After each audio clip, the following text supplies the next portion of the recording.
Hello बच्चों, कैसे हो आप सभी? आशा करती हूँ आप सभी स्वस्थ होंगे। चलिए आज की कार्यपत्रिका शुरू करते हैं। आज दिनांक है 4 अप्रैल 2022 और SCERT द्वारा दी गई कार्यपत्रिका संख्या 62 हम करेंगे, जो हिंदी विषय की है और कक्षा 5 के लिए है। यहाँ साथ में आप अपना सेक्शन लिखिए A, B या C, जो भी आपका सेक्शन है। पठन अभियान का हमारा 12वां सप्ताह है, जिसका थीम है माँ की ममता। यहाँ आपको अपना नाम और यहाँ पर अपने शिक्षक या शिक्षिका का नाम लिखना है। नमस्ते प्यारे बच्चों, आशा करते हैं कि आप सभी स्वस्थ और खुश होंगे। प्यारे बच्चों, हर जगह भगवान मौजूद नहीं हो सकते, इसलिए उन्होंने हम सबको माँ के रूप में एक अजीज तोहफा दिया है।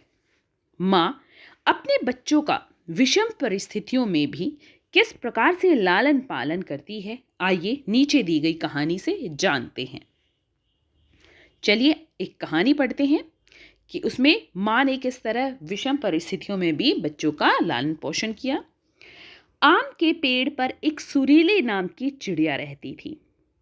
उसने बहुत सुंदर घोंसला बनाया हुआ था, जिसमें उसके छोटे छोटे बच्चे भी रहते थे। बच्चे अभी उड़ना नहीं जानते थे, इसीलिए सुरीली चिड़िया उन सभी को खाना लाकर खिलाती थी। तो देखिए, ये है सुरीली चिड़िया जिसने आम के पेड़ पर अपना घोंसला बनाया हुआ है और उसमें क्या है, उसके छोटे छोटे बच्चे रहते हैं। अभी बच्चों ने उड़ना नहीं जाना है, उड़ना नहीं सीखते वो, तो सीख पाए हैं, अभी उड़ना नहीं सीख पाए, इसलिए क्या करती है सुरीली चिड़िया उनके लिए खाना लाती है और उनको खिलाती है। एक दिन बहुत तेज बरसात हो रही थी। सुरीले के बच्चों को जोर से भूख लगी। बच्चे रोने लगे। सुरीले को अपने बच्चों का रोना अच्छा नहीं लग रहा था। वह उन्हें चुप करा रही थी, किंतु बच्चे भूख से तड़प रहे थे, इसीलिए वे चुप नहीं हो रहे थे। तो क्या हुआ, एक दिन बहुत तेज बरसात हो रही थी। सुरीली के बच्चे बहुत जोर जोर से रोने लगे। क्यों? क्योंकि उनको भूख लगी थी। अब सुरीली को बच्चों का रोना अच्छा नहीं लग रहा था, क्योंकि किसी भी माँ को अपने बच्चों का रोना अच्छा नहीं लगता। वो उन्हें चुप करा रही थी, लेकिन वो तो भूख से तड़प रहे थे, उनको भूख लगी थी, वो इसलिए रो रहे थे, तो वो चुप नहीं हो रहे थे। आगे देखते हैं सुरीली ने क्या किया। सुरीली चिड़िया सोच में पड़ गई। इतनी तेज बारिश में खाना कहाँ से लाऊंगी? अगर खाना नहीं लाई तो बच्चों की भूख कैसे शांत होगी? काफी देर सोचने के बाद सुरीली चिड़िया ने एक लंबी उड़ान भरी और पंडित जी के घर पहुंच गई।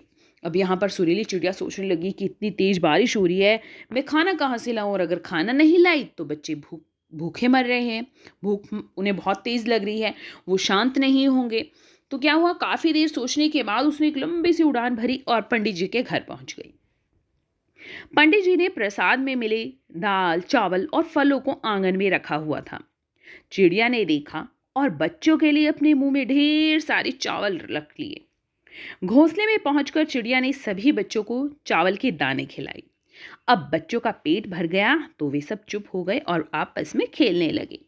तो वहां पर जब पंडित जी के घर पहुंची तो क्या किया था, क्या कर रखा था पंडित जी ने, प्रसाद में जो भी दाल, चावल और फल मिलते हैं वो आंगन में रखे हुए थे।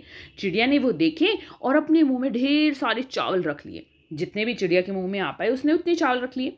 फिर वो घोंसले में पहुंची और अपने बच्चों को क्या खिलाया, उसने चावल के दाने खिलाए। बच्चों का पेट भर गया चावल के दानों से और वो चुप हो गए और आपस में फिर खेलने लग गए। तो उम्मीद है आपको ये कहानी पसंद आई होगी। अब देखिए कहानी से संबंधित प्रश्न। प्रश्न 1, प्यारे बच्चों, ऊपर दी गई कहानी को पढ़ने के बाद आपको उसका सबसे अच्छा भाग कौन सा लगा और क्यों? तो देखिए, इसका उत्तर आप स्वयं बताइए। अब मैं अपनी तरफ से बताती हूँ कि मुझे कहानी का सबसे अच्छा भाग कौन सा लगा। मुझे कहानी का सबसे अच्छा भाग लगा कि जब चिड़िया क्या कर रही थी, अपने मुंह में ढेर सारे चावल रखकर कहाँ पहुंच गई, घोंसले में पहुंच गई और उसने अपने बच्चों को चावल के दाने खिलाए। मुझे तो ये वाला भाग बहुत अच्छा लगा। क्यों अच्छा लगा? कि किस तरह से एक माँ ने, जो चिड़िया है सुरीली चिड़िया, उसने मुसीबत में, बहुत तेज तूफान में और बारिश में क्या है, अपने बच्चों को खाना खिलाने की तरकीब सूझी कि कहाँ मुझे खाना मिलेगा, कहाँ मैं अपने बच्चों का खाना लाकर कैसे पेट भर सकती हूँ। तो मुझे ये वाला भाग बहुत अच्छा लगा। आपको कौन सा भाग अच्छा लगता है, ये आप खुद बताइए। जैसे मुझे ये वाला भाग अच्छा लगा तो मैंने आपको बता दिया, आपको स्वयं बताना है कि आपको कौन सा भाग अच्छा लगा और क्यों लगा। प्रश्न 2, आपने अपने आसपास बहुत से पेड़ देखे होंगे, उनके नाम लिखिए। अब आपको अपने आसपास देखने हैं कि कौन कौन से पेड़ हैं। जैसे अगर मैं अपने घर के आसपास देखूं तो मुझे आम नीम, आम और एक जामुन का पेड़ भी है, जामुन, ये पेड़ है मेरे घर के आसपास। आपके घर के आसपास कौन कौन से पेड़ हैं, आप उनके नाम लिखिए। प्रश्न 3, आपके माता पिता किस प्रकार से आपका ध्यान रखते हैं, अपने शब्दों में बताइए।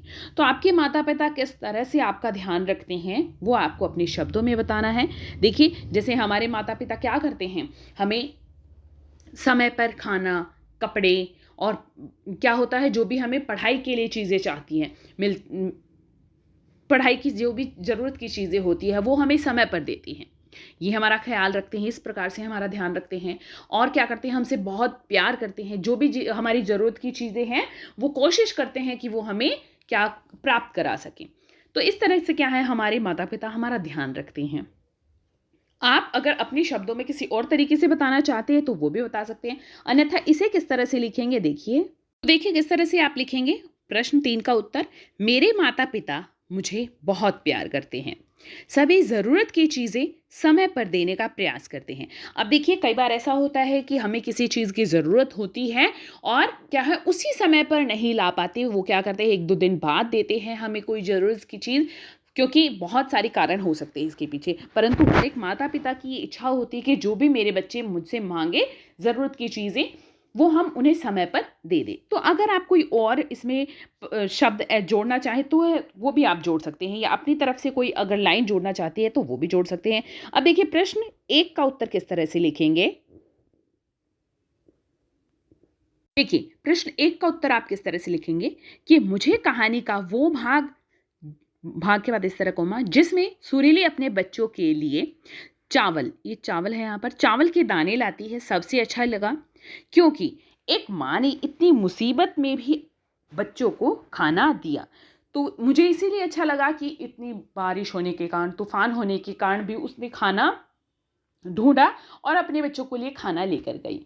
तो आपको अगर कोई और भाग अच्छा लगा है तो वो भी आप लिख सकते हैं। आगे देखते हैं। अभिभावकों के लिए सुझाव है, बच्चों को समझाइए कि संसार में माँ की ममता का कोई जोड़ नहीं है। माँ अपनी जान विपत्ति में डालकर भी अपने बच्चों के हित में कार्य करती है। आज का कोविड का मैसेज है कि जब भी हम घर से बाहर जाएं, हमें अपने हाथों को नियमित रूप से साबुन और पानी से धोते रहना चाहिए, तभी हम कोविड से सुरक्षित रह सकते हैं। आज की ये वर्कशीट यहीं पर खत्म होती है। अगर आपको वीडियो पसंद आई है तो लाइक कर दीजिए, अपने फ्रेंड्स के साथ शेयर कीजिए और चैनल को सब्सक्राइब कर लीजिए, ताकि आगे आने वाली वर्कशीट आपकी मिस ना हो और आप अच्छे से अपना काम पूरा कर सकें। हाँ, मुझे कमेंट सेक्शन में ज़रूर बताइए कि आपके आसपास कौन कौन से पेड़ हैं। चलिए फिर मिलते हैं एक नई वर्कशीट के साथ, तब तक के लिए अपना ध्यान रखना। धन्यवाद।